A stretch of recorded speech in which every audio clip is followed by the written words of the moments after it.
Hello, hello, hello. How's everybody doing today? But it's John Stewart on behalf of Lost Sheep Ministries to bring out another little message today on how to be a proper Christian. Hope everybody's having a wonderful Monday. A nice, cool Monday. Fall is here. It is not playing around. It's jumping on in there. I don't know if we're going to get another. You know how this Tennessee weather be, though. It'll be nice and cool one day, and next thing you know, it's hot again, and this weather just can't make its mind up. But I hope you guys had a wonderful day. It was a wonderful Monday, and I hope we get to end the day off in the right way by sitting here and spending some time in this Word. I got it shouldn't be a long message tonight. Might not be a long message. I do got some other stuff to do, but I definitely wanted to get this in. But I'm got to do some traveling this week. So I can't take a lot of time with you knuckleheads tonight. So it shouldn't be a long message, but it's a very good one. It's a really good one. And this one, I can say from the heart. And you know what I'm talking about when I get in. How you doing, Miss Alicia? Hope you're doing fine. So I appreciate y'all being here. I just give maybe just a few seconds because I was a couple minutes late and let people get in. But then I'm gonna go ahead and jump into it. Like I said, I know shouldn't be a long one, but this is one here, and it's gonna be from the heart, so to speak, and it should touch your heart as well. At least that's the intentions of it as we go through this. So if you want to just go ahead while we're waiting, open your Bibles up. Of course, we're in 2 Corinthians chapter 6, and that's where our lesson is going to be from tonight. 2 Corinthians chapter 6, and we're going to go through verses 9 and 10. 2 Corinthians 6, 9 and 10. I'm just numbering put a little something here in my notes right quick. I'm going to wait. It's already like a few minutes after, so I'm probably going to just go ahead and get started and get this party going. All right, so again, Brother John Stewart on behalf of Lost Sheep Ministry. Hold on, this thing is looking kind of crooked for some reason. How you doing, Daniel? Hope everything's going good with you, brother. I know you've been working hard and stuff. Something off here. I don't know, just my OCD or what. Yeah. OCD is messing with me. It looks a little crooked. But it'll be alright. Y'all still see my big old head, so that's the main thing. I think my desk is a little bit off. This awesome desk that I've been using that Miss Alicia gave me.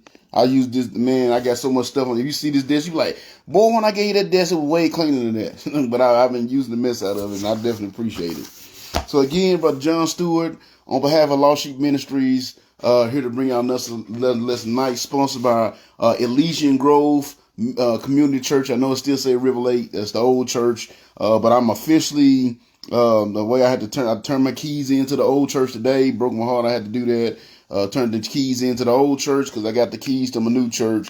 So it's official. So like I said, my daughters did this sign years ago. I might be able to get them to do me another one. I don't know. They all older now, and they ain't as cool. They ain't as easy to negotiate with. So, but anyway, it's Lost Sheep Ministry, sponsored by Elysian Grove Community Church. And again, I pray that y'all will come out and grow with us in the Elysian Grove. I would love to get y'all there. But again, tonight we're gonna go through, continue our series. I know we've been on this for a while because I'm going through. The Bible talks about line upon line, precept upon precept, and that's what I'm doing. I don't want to rush through these. All these things are good. I think all these things help you really. Like I said, the series as a whole is called "How to Be a Proper Christian," and I think all these things help you learn what you need to learn to be a proper Christian. Whether it's a mindset you need to have, whether it's a characteristic you need to have, whether it's an action item that you need to do so you can have that good, close relationship with the Lord. So, of course, that's what we've been going over the last few weeks. And before we get started, y'all know it's my favorite time of the year as well. It is football season. It's the most wonderful time of the year. So I can see I'm representing my boys. Even though I don't really watch football, I can't lie, I don't really watch NFL football much anymore. I've gotten more into college and NFL. Just, I don't know, it just got weird, man. It just, it don't seem like they play as hard. But I do root for the Green Bay, even though I'm from Tennessee. And people always ask, like, how do you root for Green Bay from Tennessee? Because Tennessee didn't always have a team. So Green Bay was my original team, and then Tennessee came in. So I always like to say Green Bay is like my wife, and then Tennessee is like my girl on the side. You know what I'm saying? But most wonderful time of the year. I'm glad football season has started.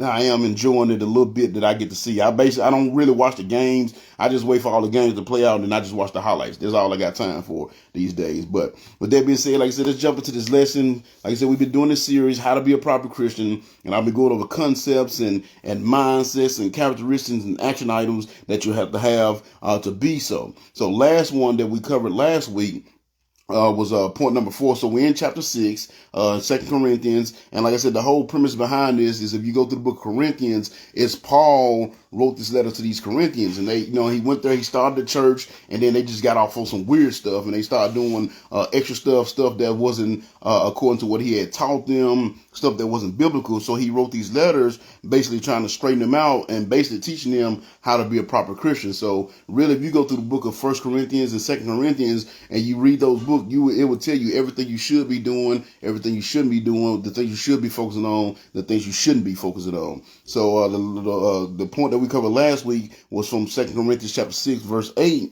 And we talked about how if you're going to be a proper Christian, you have to have thick skin because people are going to talk about you. They always say a hater's going to hate. You're going to have people that's going to hate on you because you're doing the work of the Lord. You're going to have people always trying to judge everything you do, everything you say. And we talked about, so if you're going to do this work, if you're going to stay faithful to this work, then you're going to have to develop thick skin because you let some people words get to you and get you off your game, so to speak, then it's going to be hard for you to stay faithful in this work because you're going to always have somebody talking. You're going to always have somebody saying something. You know what I'm saying? So that's what we talked about last week. So today we got another good one. And I want to go and jump into this. So I'm going to go ahead and pray so we can jump into it. Well, actually I got to read first. I'm sorry. I'm getting a little ahead of myself. But like I said, I want to jump into it because this one, it comes from the heart and it should touch your heart when I go through this, and y'all will see what I'm talking about once I get into it. So we're in 2 Corinthians chapter 6. I'm gonna read verse 8 because that's what we was at last week, and I'm gonna read through half. I'm not gonna go all the way through verse 10, just the first part of verse 10. So starting at 8, verse 10. And of course, I always like to tell everybody, if you're trying to follow along in your Bible and saying, my mind is saying this because I'm reading out the New Living Translation, even though I am a King James believer. When you come to my church, I preach out the King James, but this is just like a little informal Bible study. So I always do out the New Living Translation. It just puts it in plain English for us all, and of course I read both versions. If it says something that I need to look over the King James version, I will let you know, like, hey, we want to look at that in the King James version. But tonight, I think we're going to be pretty good. So again, 2 Corinthians chapter 6, verses 8 through 10, the Lord tells us this. He says, now we serve whether people honor us or despise us, whether they slander us or praise us. We are honest, but they call us imposters. So again, like I said, they're going to talk about you. And that's why our point last week came from, you got to have thick skin. So then in verse 9, it says, we are well known, but we are treated as unknown. We live close to death, but here we are still alive. We have been beaten within an inch of our lives. Our hearts ache, but we always have joy. And that's going to be our text word right there. Our hearts ache, but we always have joy. So that said, I'm going and pray so I can jump into this. Dear Lord, Heavenly Father, thank you so much for watching over us today. Thank you for giving us the opportunity to come here and get in your word once again, Lord. Thank you. Had a pretty busy day. Got some stuff to do this week. So got a pretty busy week going on. But I did want to take a little bit of time and get into your word tonight on a also important topic, something that a lot of people don't, a lot of cost that a lot of people don't consider or think about when they get into trying to follow you and do the work that you have for them to do, Lord. So I'm praying that as we go through this lesson tonight, we'll see this, and this will keep people from falling out of the way, falling out of the word, and help them understand that this is all part of it, Lord. And I would just thank you so much for putting on my heart to do this work, giving me the encouragement and enthusiasm I need to continue to go forth doing this work. I thank you for putting on the hearts of the people that's watching these videos, Lord, because they can be doing anything. It's a Monday. They can be doing anything else. They can be watching Monday Night Football because I know that's back, but they here with me, let me run my mouth talking about your word, and that blesses me. And I pray because it blesses me that it also blesses them because they're here, Lord. Let your spirit work through me to bring forth a truth that'll help people have a closer relationship with you. And I pray you let your spirit work on their hearts as they listen to these videos so they may receive these truths in their heart and use them for the edification of themselves and others in their world, but also to build a closer relationship with you and to be in a closer walk with you. We thank you so much for this time. We thank you so much for this opportunity to get in this word. And we say this prayer in your wonderful Son, Jesus' name. Amen. Amen, amen, amen.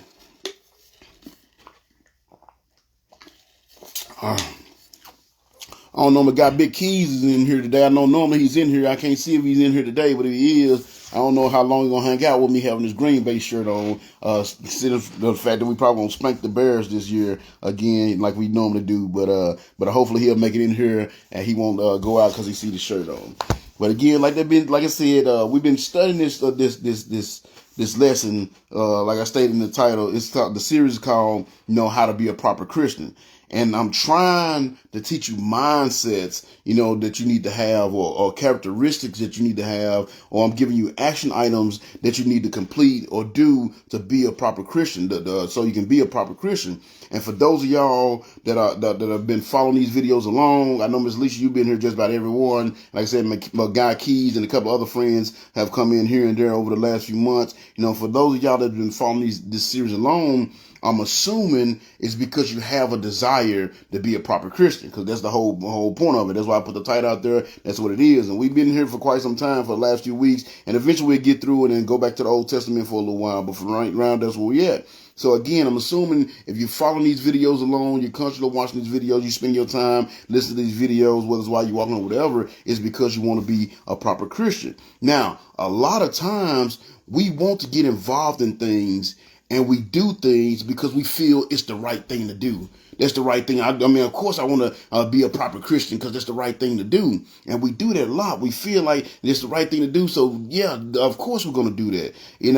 And a lot of times we want to get involved in these things because it's the right thing to do. And I find that's what happens a lot of time with Christianity, especially if you're from the South. Because, we love it in the South. I'm acting like I'm about to do some traveling. I'm going up north, and I'm hoping going to get to do some soul winning up north sometime this weekend. And I don't know how it's going to go, because I've been up north a little bit, a few times, and they're not as receptive of Jesus up north, or just religion at all up north. You know what I'm saying? It's weird. Down here, it's a no-brainer. You know what I'm saying? Like, you talking about Jesus just about anywhere with anybody, but it's not like that up north, But I find a lot of times when people get into Christianity, like I said, especially from the South, because it's the right thing to do. That's what you've been taught. We've been brought up to believe that a good Christian man or a good Christian woman, that is the only proper thing to be. You know what I'm saying? What are you doing with your life if you're not a good, Christian man or a good Christian woman kind of thing? Maybe your grandmother was a mother to church. I don't think they have mothers in like white churches, because I've been to some white churches, but in black churches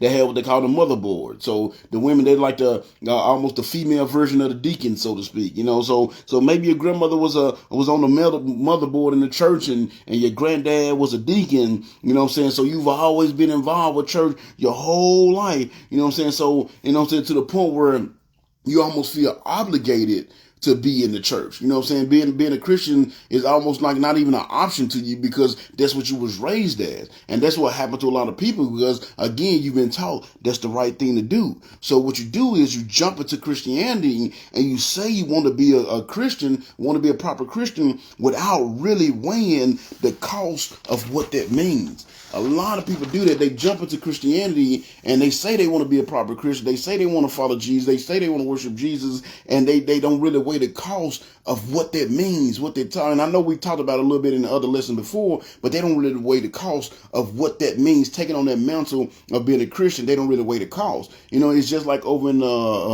Matthew chapter 8, Jesus was out there preaching. You know what I'm saying? He was preaching, and I guess it was getting good. So this one guy yelled out like, "Man, Father, Master, I'm willing to follow you wherever you go."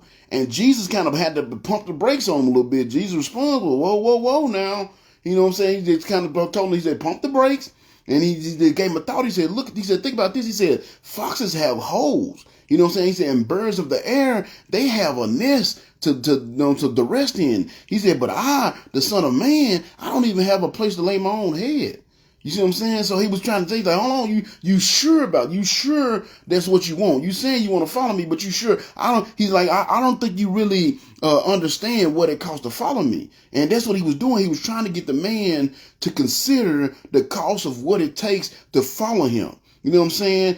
Or it's what we've been saying, to be a proper Christian. And that's basically what it is. You know what I'm saying? To be a proper Christian means you're following Jesus the right way. You're doing the right things. You have the right mindset. You have the right heart to follow the Lord. So that's what I'm talking about. You know what I'm saying? So that's what this guy was saying. And that's what Jesus want this guy to understand. Like, hold on, are you sure? Because if you're going to be a proper Christian, or, you know, as he told the guy, if you really going to follow me, you got to understand about where I'm at. You know what I mean? You're going to be just like me. And right now, I don't even have nowhere to lay my head. You know what I'm saying? That's what Jesus was saying. And he wasn't doing that because he wanted to scare the guy away. He didn't want the guy to leave. He wanted to know about the guy. He didn't want to scare the guy away. It's because he much rather the guy understand what he's getting himself into up front.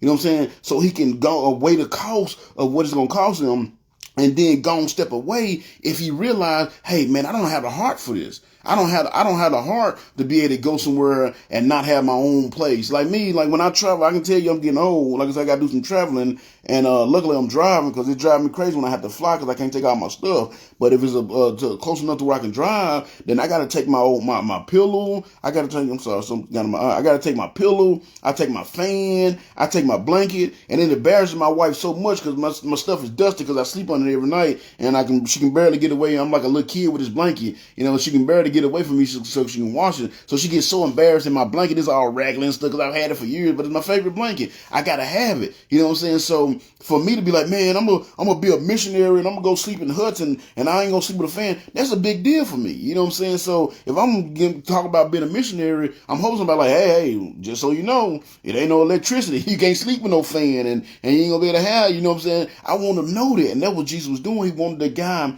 to consider the cause, consider what you're really saying here. You know what I'm saying? If you're going to follow me, these are the kind of things that I do. This is the type of situation. This is my living situation right now. And this is going to be my living situation till I die. So are you sure that you can handle it? You have the heart to handle it and not being able to have a place to stay. You see what I'm saying? That's what Jesus is trying to do, because he much rather him understand what he's getting himself into up front and then step away if he realizes he don't have the heart for it, rather than him not really weighing the cause. Get into the work, you know what I'm saying? Get into the work, have others depending on him to do their work, do said work, and then fall away. You know what I'm saying? Because if they do that, then guess what they're going to do? That's going to hurt the work. And that's what a lot of people do. They hurt the work because they jump into the work and then they fall away. You know what I'm saying? So that's been the goal of this series that I've been doing with y'all, so y'all can have the right mindset to do this work, so you can start developing the right characteristics needed to stay faithful to this work, so you can carry out the action items required to actually actively build God's kingdom. That's the whole point of this series, is to teach you what you need to know, show you the things you need to see, give you the character that you need to have to do this work. You know what I'm saying? But another aspect and of the purpose of this series is to also help you understand the cost of being a proper Christian. Just like Jesus was doing with that guy. He was wanting him to understand the cost. Oh, you gonna follow me? Okay, well, this is what it's gonna cost you. You might have to sleep in the grass. You might have to sleep in the dirt. You might have to, you know what I'm saying, sleep with bugs flying around your head all night. You know what I'm saying? Do you really want to follow me? And that's one of the purpose of this series as well. Not only to get you the right mindset or to help you develop the right characteristics or give you the heart to carry out the action items, I want you to also understand the cost, what it really costs to be a proper Christian. Because a lot of people don't. I'm sorry, my eye is messing with me.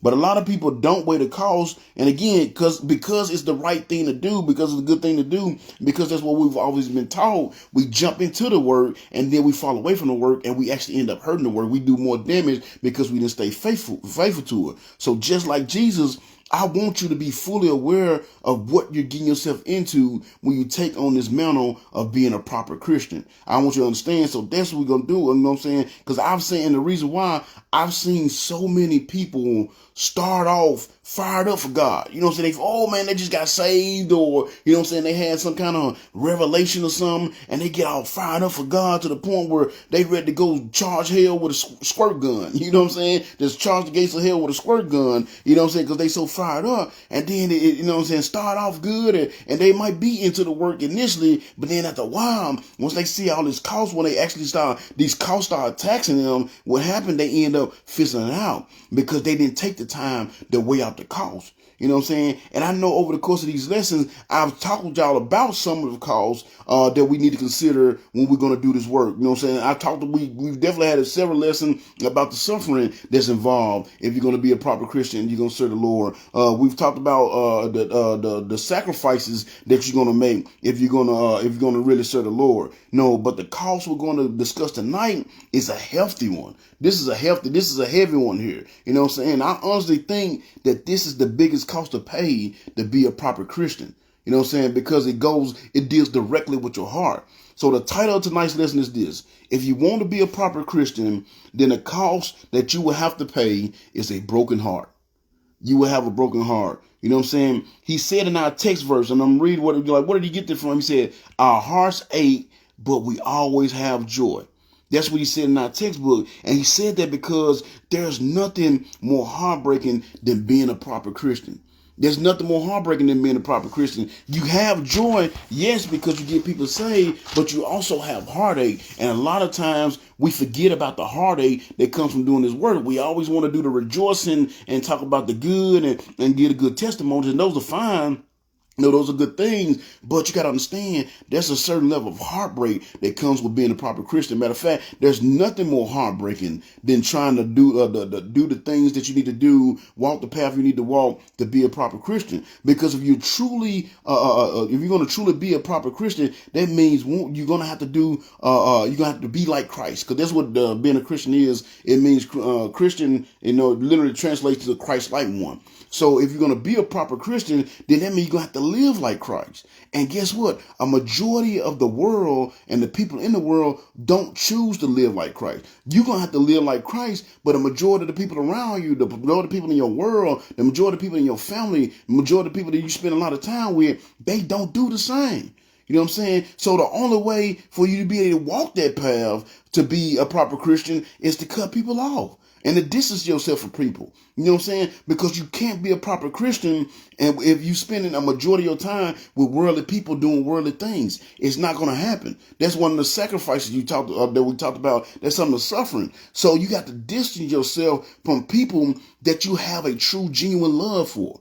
That's the thing. It's going to be people. It ain't that they're bad people. You know what I'm saying? It ain't that even if they're evil people. They're just worldly. They're not on the same path that you're on. They're not trying to be like Christ. They're trying to be like this world. And it ain't even they're doing bad things, but the things they're doing will take you off your path. So you have to distance yourself from them. People that you have a true, genuine love for. You know what I'm saying? And not only do you have to distance yourself from them, and this is where the heartbreak come in, you not only do you have to distance yourself from them, then you have to watch them walk down a path that you know is going to lead to destruction. You know what's at the end of that path. You know what's at the end, what's waiting for them at the end of that path for the things they do. You know this. You love them, and you know this, and you can't do nothing about it. That's heartbreaking right there. That is so heartbreaking. That is heartbreaking. You know what I'm saying? And it's funny, and I'm probably going to embarrass myself here a little bit, but y'all know I always keep it 100% with y'all. But that's heartbreaking. It's just like when I was younger. You know what I'm saying? I suffered a lot of heartbreak when I was younger because I couldn't get a girlfriend to save my life when I was younger, y'all. I couldn't get a girlfriend, and I wanted one so bad. Matter of fact, my first legit girlfriend, first legit relationship I was in is my wife. And I didn't meet her till I was like 21 years old. You know what I'm saying? Now, I had no girls I hooked up with and stuff like that, but an actual legit monogamous relationship, the first one was my wife, and we've been together 25 years from now. But when I was younger, man, I wanted a girlfriend so bad. All my cousins had girlfriends, and the guys I was hanging with had girlfriends, and I wanted a girlfriend so bad, you know what I'm saying? But I couldn't get one to save my life. And the reason why, because I was a good dude. You know what I'm saying? I wasn't as aggressive or gangster, you know what I'm saying, as they say, like all the other guys that I grew up with that was in my hood. You know what I'm saying? And y'all women, and you know what I'm saying, I ain't telling no lies here. Y'all know it, and y'all wouldn't admit, when y'all are younger, y'all like the bad boys. You know what I'm saying? You don't like the good guys when you're young. You like the bad boys. You know what I'm saying? And I was a good guy, so it was hard for me to get a girl when I was younger. You know what I'm saying? So me being a good guy, what happened was I always ended up in the friend zone. I had tons of female friends. Like I had, like my best friends, that's who I hung around. I mean, you'd have thought I was gay because I was around women all the time. I didn't hang out around with a lot of, I had one particular dude I hung out with, my cousin Chad. Me and him was all together. We was like peas and carrots. But other than that, you saw me with girls. I was always walking with some girls somewhere. I was always talking with some girls somewhere. You know what I'm saying? Because I always ended up in the friend zone because I was a good dude. You know what I'm saying? I had so many female friends, and it wasn't when I was younger, but it's not because I wanted them. I didn't want them female friends. I wanted to be with them. I was like in love with them. You know what I'm saying? But because that's all they saw me as was a friend, I always ended up in the friend zone. And it was so heartbreaking. You know what I'm saying? And with me, and these friends, these female friends, we talked about everything. You know what I'm saying? A lot of people like, man, how you talk? Because I can just sit and have a conversation with a woman, no problem. I can talk to women. I understand their mindset. I understand the way they think. Most guys don't understand women, but I do. You know what I'm saying? And I love women or whatever. And it's because I used to have so many female friends. So we would sit there and we'd talk about everything. And that's why I'm so good at talking to women, because I've had plenty of practice over my younger years. You know what I'm saying? So again, we'll sit there and we'll talk about everything. You know what I'm saying? Because I had a lot of female friends and they was always comfortable with telling me everything. So here I am, I'm madly in love with them, but I got to sit and listen to them talk about how these dudes are doing them wrong. You know what I'm saying? How they constantly end up in these bad relationships, or how they planning to get with a certain guy that I know, you know what I'm saying, is wrong for them. You know what I'm saying? But I can't get her to see that. You know what I'm saying? And if I say something, it's like I'm hating on the guy. You know what I'm saying? So I got to sit here and just nod and smile, knowing the whole time my heart is breaking listening to this. You know what I'm saying? So I got to sit here and watch her walk into a situation that I know is going to be bad. I got to sit there and watch her go down this path that I know is going to end bad. You know what I'm saying? But I can't do nothing about it. Even though I love her, I can't do nothing about it. You know what I'm saying? Guess what? It always ended bad. You know, I'll be like, man, I could have told you. And it was a couple of times I did. Like, I was like, man, look, I ain't trying to hate on dude, but this is not a good dude. Like, this is not going to go well. You know what I'm saying? I got a couple of friends, they to this day, like, man, I should have listened to you. You know what I'm saying? I told them not to hate on the dude, but like, man, this is not going to go well. This is not a good dude. This ain't what you want, because I know what you want, and this ain't what you want. But they wouldn't listen. You know what I'm saying? So that's what I'm saying. It's just like that. I'm sorry, y'all. Devil messing with me. Like, I got stuff in my eye. I'm getting some phlegm. Right, but that's what it's like. You know what I'm saying? It's like I said, having love for somebody, a genuine love for them. You want the best for them. You want the best for them, but you can't do nothing with them. You know what I'm saying? Can't do nothing for them because they got to be willing to listen. And like I said, with these girls, once they had their eyes on a guy, y'all know how y'all are. I know a lot of women watch this. Once you got your eyes on a guy, nobody can't tell you nothing. You know what I'm saying? And you got to go through that heartbreak and everything and let them do you dirty and mess you around and cheat on you before you realize, like, oh, I don't know. Now they say, I don't know how I didn't see those red flags. Like, well, baby girl, I was telling you that all the red flags, you just was ignoring them. You know what I'm saying? But that's heartbreaking to have to do that. And that's what it's like when you walk in the Christian path by yourself because others refuse to walk with you. Because they love the world. They want to be in the world. They love the world. And even though you love them, you're like, look, I'm telling you, if you go this path, all these things that you want from the world, you will get from God, but it'll be more permanent. You know what I'm saying? It'll be better for you. It'll revive your spirit. It'll do this and do that. And it'll be all kind of blessings involved. And you'll get the grace of God. And so just follow me. But you can't force people to do it. So since they won't do it and you don't want to get off your path, you just got to distance yourself and watch them go down a path that you know is going to end bad for them. That's heartbreaking. You know what I'm saying? That is heartbreaking. And another reason why being a proper Christian is so heartbreaking is because you can't really help the ones you truly want to help. You know what I'm saying? Excuse me, I'm telling you, the devil mess with you tonight. You know what I'm saying? You can't really help the ones that you truly want to help, which are the ones that's closest to you. Those are the ones you really want to help. Anything you get. I'm a person that I've always had people watch out for me. I've always had people take care of me. I've always had people show me love. So if I get any kind of blessing, if I get anything, I want to share with people because I'm where I'm at today because people share their love and their blessings with me. You know what I'm saying? I'm a product of the love and the blessings of others. So I always want to share that same love. You know what I'm saying? But so you want to help those close to you. And Jesus himself said, even after he, after he returned to Nazareth, Jesus had a situation where he went to Nazareth and he went to the ones that he loved. You know what I'm saying? The people that he grew up with, and he tried to share the word with them. You know what I'm saying? But it said, if you read the Bible, you read you read the scriptures, when it said he went back to Nazareth, it said they were offended by him. They got offended that he had the nerve to try to come and tell them anything. They got offended by him. You know what I'm saying? And it's sad because he had been going all over the country, all these other cities, and you know what I'm saying, dealing with Gentiles and all kind of other people. And he's been going to all these other countries, and he's been doing these mighty miracles, and he's been healing people, and he's been casting out legions of demons. You know what I'm saying? Casting out demons, people that couldn't have been paralyzed since birth. You know what I'm saying? He's healing them. A woman that had been bleeding for 12 years, he had healed her. You know what I'm saying? Raising people up from the dead. He went all over the country doing all these mighty miracles, but when he got to his own hometown, which is, I'm sure, is where he really wanted to do his biggest miracle at, he couldn't do nothing there because they wouldn't believe in him. They wouldn't believe in him. It said that all he could do was heal a few sick people. And you know what I'm saying? It wasn't even nothing major, just a few sick people. Maybe somebody had a cold or something. He was able to do that because they wouldn't believe in him. You know what I'm saying? That's hard. You know how heartbreaking it is to have all this power and have all this wisdom and have all this knowledge, and you want to give it to the very ones that's been there for you. You know what I'm saying? But they reject it because they reject you. They reject it because they reject you because they know you. They feel they too close to you.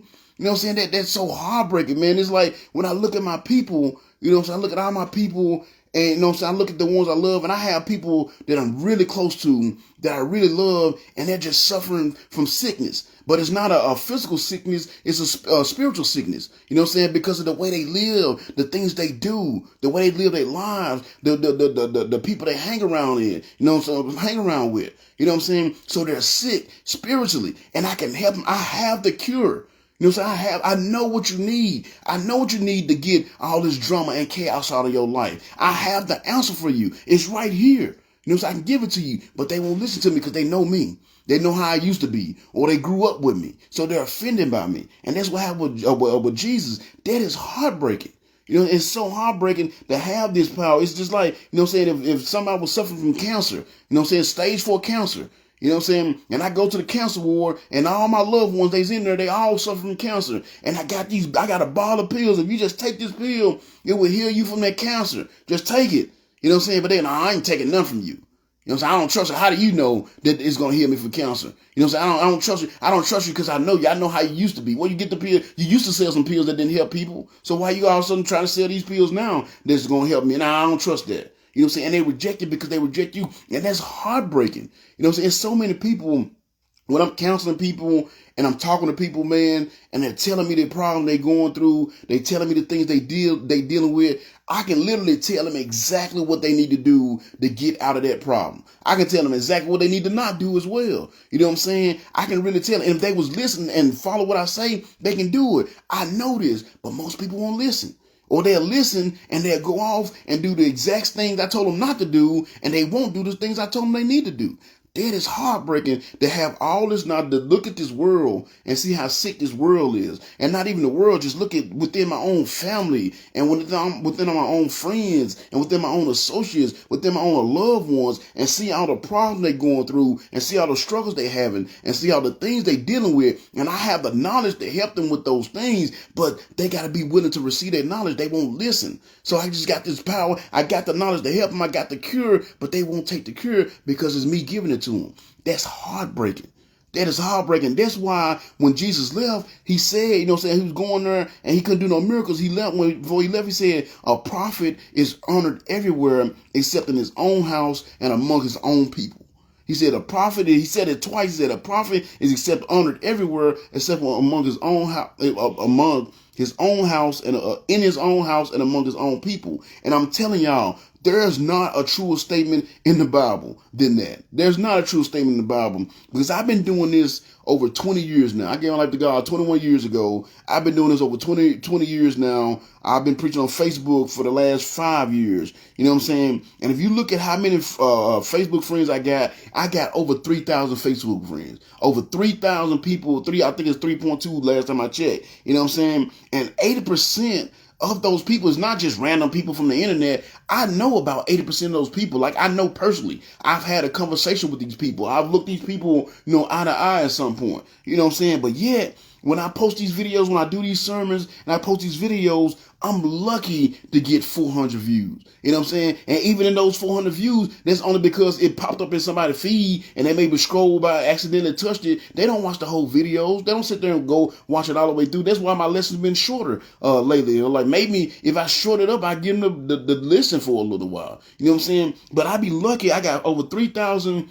friends. And like I said, 80% of those friends I know.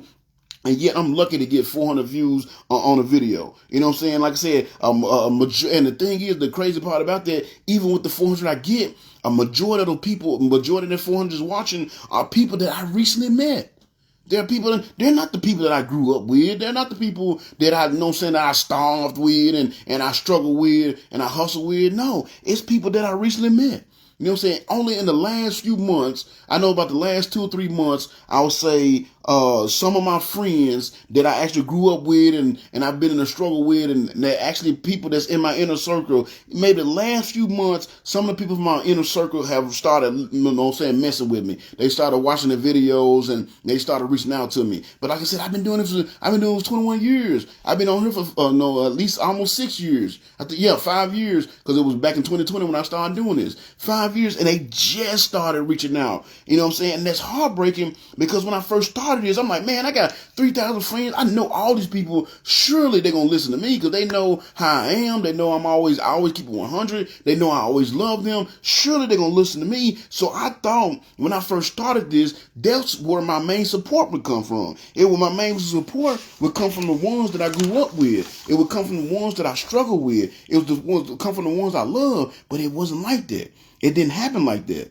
You know what I'm saying? It didn't happen like that. And that's what happened with Jesus. That's why he was so heartbroken. Because he went back. And when he went back, his mom and them called, his brothers said he was crazy. He tried to talk to him. Oh, man, he done lost his mind. We need to get him out of here. He's sitting here talking about he done lost his mind. That's what his brother said about him.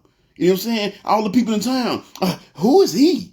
Where did he get this wisdom and knowledge from? And he's just a carpenter's son? Does not his sisters live here right among us? Who is he? You see what I'm saying? The very ones that he was hoping to have an open arms and a good welcome, a good warm welcome, they was offended by him. You know what I'm saying? And I'm telling you, that happens all the time. Because when I started doing this, I thought, like, with the amount of people I know, with the amount of people that I've come across, the amount of people that I've helped over the years that have helped me, man, this ministry should be rocking. You know what I'm saying? It should be full of all my people from my inner circle and my closest friends. And I get to help my friends have a close relationship with the Lord. But it didn't happen that way. You know what I'm saying? And the crazy part is, even though it didn't happen that way, I can randomly go into the jails, or I can randomly go into the projects or to an apartment complex and knock on some doors and just randomly meet a person. You know what I'm saying? And share the gospel with them, knock on a few doors and share the gospel with them, and I'll meet somebody and they'll be faithful every week. I know Miss Alicia is here. You know what I'm saying? I met her randomly, I think it was like a year or two ago. You know what I'm saying? And she said, you know what? I'm going to check you out. And I don't think it, other than Mr. Leo having some kind of issue where she need to go to the doctor or she just wore out, you know what I'm saying? She's rarely missed one, just randomly met her. But I got people that I grew up with that I helped at points of time, or they helped me at points of time. Our hearts are knit together and I can't reach them. That's heartbreaking, because those are the ones I want to reach the most. You know what I'm saying? I be out here giving kids, like little teenagers, man. I can come across a group of teenagers and I can talk to these teenagers, man, and put them up some game. And, man, they'll soak that game up like a sponge. But I can't do that with my own kids. They don't want to hear none of that. They get tired of hearing me talk. You know what I'm saying? They don't want to listen to anything I have to say. I get so mad because sometimes I tell them something, they won't listen, and then they'll go somewhere and somebody else will tell them the exact same thing I told them, and then they'll come back like it's the best news they ever heard. Man, I was talking to this dude, he told me. I said, nigga, that's the same thing I told you. I told you the exact same thing. What are you talking about? But it's because we're so close. You know what I'm saying? A prophet is honored everywhere except for among his own people, among his own family, and amongst his own people. You see what I'm saying? That is heartbreaking, because those are the ones I want to help the most. But it seems like the only ones I can truly help is strangers. You know what I'm saying? I can do more for strangers than I can do with people that I actually truly love. And it's not that I don't love the strangers. It is not that I don't love the strangers, but I can do more for strangers than the ones that I actually truly love. Like I said, my ministry, most of the people that watch these videos are people that I randomly met over years, so whether soul winning or giving a gospel track at an airport or a gas station or something like that. Majority of my ministry, I would say 95% of my ministry is people that I met over the years from going out doing the work. You know what I'm saying? But yet, a majority of the people on Facebook, that my Facebook friends, 80% of my Facebook friends are people I actually have a relationship with. That's heartbreaking because those are the ones I wish I can help more. But that's how it is. It's a weird thing. You know what I'm saying? Like for the last 12 weeks, I started going back into jails. I started preaching in jail. Over the last 12 weeks, I've led almost 70 inmates in the jail to the Lord. Over the last 12 weeks, 70. You know what I'm saying? 70 unsaved dudes. I went in there in different cells at different times and shared the gospel with them, and I've led them to the Lord. Yet, I have people in my family that I know is unsaved, and I can't even reach them. I can't do nothing for them. I can go into a jail of dudes, 20 dudes. I've had 20, as many 20 come forward and ask the Lord to save them because I shared the gospel with them. But I got people in my family that I love, and you know, this is somebody I just randomly came across because I went into jail that day and they just happened to be there. But I got people in my family that I love dearly, that I spend time with every day. You know, friends that I talk to on a regular basis, and I couldn't share the gospel with them and bring them to the Lord. That's heartbreaking right there. But that's part of the work. You know what I'm saying? I was sad to say my dad passed away back in December of last year, a couple of weeks before Christmas last year. And it was a sad situation because we didn't find out till April that he was dead because he was down in Georgia at a rehab facility and nobody knew where he was at, and nobody knew he was down. Well, they knew he was down there, but they didn't know where he was at. They had contact information. The facility didn't have contact information for the family, so he ended up passing away, and we didn't know it for 4 months. He passed away in December. We didn't find out till April. And you know what I'm saying? We finally had a memorial to him. But the thing is, I've tried to talk to my dad over the years, you know what I'm saying, trying to ask him about his salvation. And to this day, it's sad to say, it breaks my heart that I couldn't tell y'all if he was saved or not when he passed away. I don't know. To this day, I don't know. I don't know, because every time I brought it up, he always got it, no, I don't want to talk about that mess. Oh, man, I don't want to hear about that. Because normally he was either drunk or high or something. And it breaks my heart because the last time we talked was a little bit like a week or so before he passed away. And he was in the rehab facility, so his mind was actually clear. And I was like, man, maybe I should ask him now. But like I said, I had got so it always upset. We was having a good conversation. I'm like, man, I want to ask him. But man, this is going good. This is the best conversation we've probably had in 30 years. I don't want to make him upset. You know what I'm saying? Well, maybe I take this good conversation because we didn't always have a close relationship. So I'm like, well, I take this win right here and I'll talk to him next time. Well, guess what? Next time I heard from him, well, I did hear from him. That was the last time I talked to him. You know what I'm saying? And to this day, it breaks my heart that I don't even know if he was saved or not. You know, there are people that's atheists that I've led to the Lord in jail, or out when I met them out. People that like, man, they would have swore up and down there was no God. But then I share my testimony with them, and I share the gospel with them, and they got saved. But yet, one of my closest friends is an atheist, and I can't get through to him. We've been friends for over 20-some years. As a matter of fact, we was friends before I started serving the Lord. So he know the bad me and the new me. You know what I'm saying? But I can't get through to him. He just don't believe there's a God. Same, I got a brother-in-law, love dearly. He's actually the one that introduced me to my wife because he hooked me up with his sister, basically. You know what I'm saying? So he introduced me to my wife. Love him to death. Good heart, good dude. But he said he don't believe there's a God. You know what I'm saying? And I've been knowing this guy, like I said, over 20-some years. I can't help him. But yet there's strangers that I just randomly met and had a conversation with, and I was able to lead them to the Lord. That's heartbreaking. You see what I'm saying? That is heartbreaking. And that's part of being a Christian. And this is something y'all have to consider if you're going to take on this mantle of being a Christian. You say you want to be a proper Christian, then that's something you're going to have to deal with. You're going to have to understand, okay, to be a proper Christian, you got to go out there and do this work. But you're going to spend more time helping other people than you're going to be able to help your own people. And they got to be heartbreaking for my kids. They got to sit there and watch me go out and spend all my time and effort and energy into healing others when sometimes they need to be healed themselves. Sometimes maybe even from something I did because I looked at them wrong or said the wrong thing. Because I didn't realize, man, kids, like any little thing you do, they can take it the wrong way. You know what I'm saying? You can not even mean it that way just because the tone in your voice or whatever, and they can take it as, oh, dad don't love me. Just because you didn't give them a smile when they showed you something, oh, he don't care about me. You know what I'm saying? So they be needing healing sometimes from wounds that I caused. And you know what I'm saying? But yet I'm over here, you know what I'm saying? I'm down in Jackson in the project, spending 2-3 hours trying to heal these people down in Jackson in the projects, and I'm not even able to heal the own ones in my house. You know what I'm saying? That is heartbreaking for me and for them. So heartbreak is a part of it. Think about Jesus. When Jesus was on the cross, He said when he was crucified, he was beaten so bad that you couldn't even tell that he was a human being. That's how bad they had beat him. You know what I'm saying? Pulled out his beard, put the the crown of thorns on his head, beat into his head. You know what I'm saying? Then nailed him to his cross. And the very ones that did all this stuff was the very ones that he came down here for. It was the very ones that he came down to save. That's why even when he's on cross, you can tell his heart was breaking. They had to look down and see that them mocking him and spitting at him, and you know what I'm saying, and taunting him and chanting things at him. You know what I'm saying? The very ones that he came here for. And what he say? Father, forgive them, for they know not what they do. You know what I'm saying? Sure, he still loved, but his heart was broken. You know what I'm saying? His heart was broken because he was being a proper Christian. So you got to understand something. You got to know that if you're going to be a proper Christian, that's something you're going to have to deal with. You know what I'm saying? And y'all know me. Y'all know me. Y'all know anybody that knows me know there's not a lot that get me down. I've been through so much stuff in this world, in this life, man. I had such a rough childhood. There's not a lot of stuff that gets me down. You know what I'm saying? There's not enough stuff that really bothers me. I let it roll off my back, so to speak, and I keep on moving. But this one here, and that's why I said I think this is one of the heaviest costs that we have to pay. This one here, it actually gets me.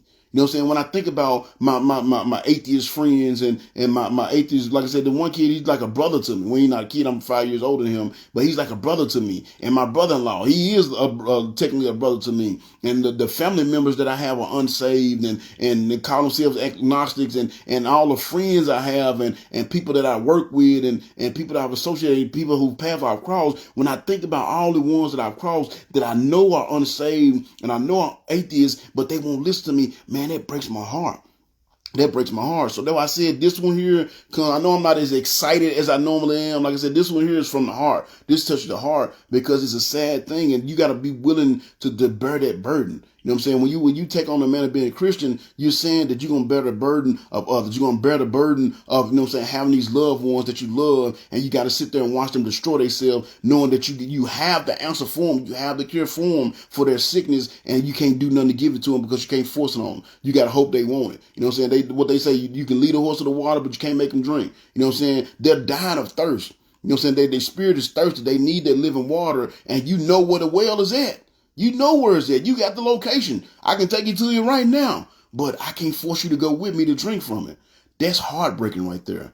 That's heartbreaking, and that's something you're going to have to deal with if you're going to be a proper Christian. So make sure if you want to be a proper Christian, your heart and mind is prepared to pay this cost. Because like I said, for me, this is a heavy one. This is the only one, like I said, that really gets me. I don't care the sacrifices. I don't care about the sacrifices. That don't bother me as much. I wish I had more time to do stuff with my family. I had to sacrifice that time. It don't bother me as much. You know what I'm saying? The suffering, being broke and could go get another job to pay more bills, but can't do it because I got this work to do. That don't bother me. But the fact that I know I got people that I love dearly. I know I got people that I would die for. You know what I'm saying? Take a bullet for. You know what I'm saying? That we're that close, that's in my inner circle, but I know they're on the path of destruction and I can't do nothing for them.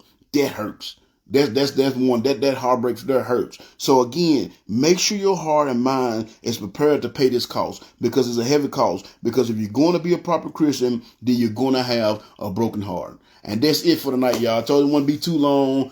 Just one from the heart. Like I said, it's a little bit of a down message too, a little bit. But again, it's just, that's the cost you have to pay. And you got to be willing to accept it, because I've been teaching you how to be a proper Christian. So I got to give you all aspects of it. Because again, a lot of people get into this word and they get into doing this and they think it's going to be all hunky-dory and all nice and sunshine and rainbows. And you get in and you see the suffering, and then, you know what I'm saying, you see the sacrifice you got to make. But then when you see the heartbreak, you're going through the suffering and you're making a sacrifice, and yet people still don't love you. You still got to see your loved ones fall by the wayside. That hurts. That's a hard one to deal with. So I want y'all to be prepared, because I wasn't prepared for it. So I ain't gonna do y'all like the world did me. I want y'all to be prepared for it, and that's something you need to be prepared for. If you're gonna be a proper Christian, then you need to be prepared to have a broken heart, because that's gonna be part of it. So with that being said, like I said, I hope that touched y'all heart. Like I said, that right there was from the heart, and I hope it touched y'all heart. You know what I'm saying? Yeah, and of course I do pray for them. That's right, Miss Tamara. I do pray for them. I pray the Lord to get a hold of their heart eventually. You know what I'm saying? But sometimes you don't know. You never know how it's gonna turn out. And I know with us, we always want to see it happen, and that's what I do. Everybody that I pray for my atheist friends all the time. I pray for my unsaved friends all the time. Anybody I've ever come across that was unsaved, I pray for them all the time. But it's just like, man, you don't know. And because, like I said, with my dad, I don't know if he ever got saved or not. I do not know. I don't know if he was ever saved at any point in his life. I don't know if he got saved before he left. So I don't know. And there's no way to find out until I go through the door called death. You know what I'm saying? To see where he's at, kind of thing. So it's heartbreaking, but that's part of the work. So I want y'all to be prepared for it. And that's why I brought this lesson tonight. So again, you're going to be a proper Christian, then be prepared for to have a broken heart. And that's why he said, our heart aches. You know what I'm saying? But we always have joy. And like I said, yes, I still have joy. And y'all knowing I'm in a good mood. You know what I'm saying? I still have joy because, like I said, I just led 70 guys to the Lord over the last couple of weeks. I had a situation where I led like 5 guys to the Lord this week. And I had a situation where I went soul winning 2 years ago. And, you know what I'm saying, and gave a guy my number, and randomly he just called me this past Thursday and wanted me to talk to his girlfriend. She was unsaved and she got saved. So I have my joy. Don't get me wrong. It ain't all doom and gloom, but this dude touched my heart. You know what I'm saying? I have my joy, but I also have my heartaches as well. So I want you to make sure you understand that. That's good. You got to have that balance. You're going to have joy. Yes, you're going to have joy. You're going to have grace. You're going to have favor and all that stuff. But there's going to be some heartaches. So make sure you're mentally and spiritually and emotionally prepared to pay for that, to pay that cost. So again, with that being said, in the announcement, if there's anything in particular I haven't already covered, or you would like me to talk about a certain topic or a certain story of the Bible I haven't went over yet, please reach out to me and let me know. I'll work it into my lesson plan. Right now, Lord willing, if I don't hear enough from anybody and no major plans change, we're going to go to the next lesson on how to be a proper Christian. I'm going to share it with you. I think I've got a pretty good one coming up next week as well. So Lord willing, next Monday night, 9 o'clock, be back here and we'll go to the next one unless the plans change. Keep sharing the videos, telling people about the videos. Again, man, it's not about the views. It's about getting this word out so people can hear this word. And like I said, that's why it's so heartbreaking, because I do this. I put all this time and effort in. I just want people to hear this stuff, because I know if they just take time and listen, it'll help them. So please keep sharing the videos, tagging people, comment, whatever you got to do to get me in the algorithm. I appreciate y'all doing that. If you're not 100% sure about your salvation, please definitely reach out to me and let me know. And I'll put some time in my schedule to go to the gospel with you and share the gospel with you, so you'll know you get to see Jesus when you go through that door called death. And if you need any kind of spiritual counseling, prayer, things of that nature, also reach out to me and let me know. It's hard to catch me on the fly. You gotta plan with me. You know what I'm saying? Let me know. Even if it's a day ahead of time, I can set some time aside. But I'm always doing something, so it's hard to randomly catch me. But if you reach out to me and we schedule some time, we can sit down, we can have a conversation, and I can help you with whatever you're going through. And of course, y'all know I do my TikToks. I haven't been doing as many now that I'm pastoring this church. I haven't been able to do as many, but I still do try to get 1 or 2 in a week, a TikTok. So if y'all want to find all my other little social media outlets, just go to my website, lostsheepministries.com.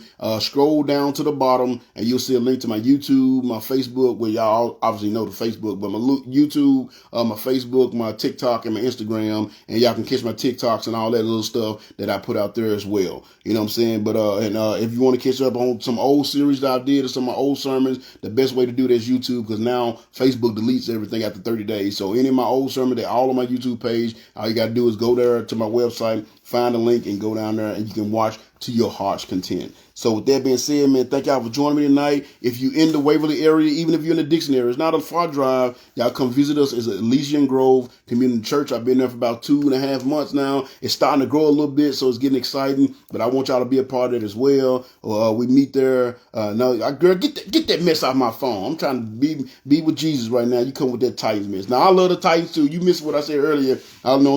Green Bay is my team, but the Titans are my girl on the side. You know what I'm saying? But like I said, man, we'd love to have y'all join us at Elysian Grove Community Church. We do Sunday morning at 11 o'clock and Sunday night at 6 o'clock. 5891 Bakerville Road, Waverly, Tennessee. Y'all come out and join us. We'll love to have y'all be a part of our growth. So with that being said, thank y'all for listening to me tonight. Thank y'all for letting me pour my heart out to you. I pray this touched your heart. And again, I pray it help you really understand some of the price that you pay when you do the work to be a proper Christian. So with that being said, I'm going to pray and get out of here.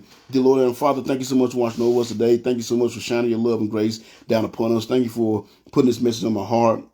When I read it, immediately it went to the heartbreak that comes from doing this work, Lord, because there's so many people out there that I just love so dearly, and it's just that they're suffering, Lord. It's just like when you was out there preaching, it said, even when you tried to get away, and you saw the people that came and they was looking for you, and even though you was tired and you was hungry and you just wanted some time to yourself, you still had compassion on them, because you said they was like a sheep without a shepherd. You know what I'm saying? It was breaking your heart to see them in the state they was in. And that happens a lot. It's so many people we have to just sit by and watch the state they in and see them fall by the wayside, knowing that we have the wisdom they need and the knowledge they need to help them, Lord, and we can't do nothing with them because they don't want to accept it, Lord. So I just pray you just be with us, all of us as Christians, the ones that's actually out here doing the work and actually working to build your kingdom. Give us the strength and the mental fortitude and the emotional strength and the spiritual strength to be able to deal with these situations and be able to deal with the heartbreak that comes from doing this work that you have for us to do.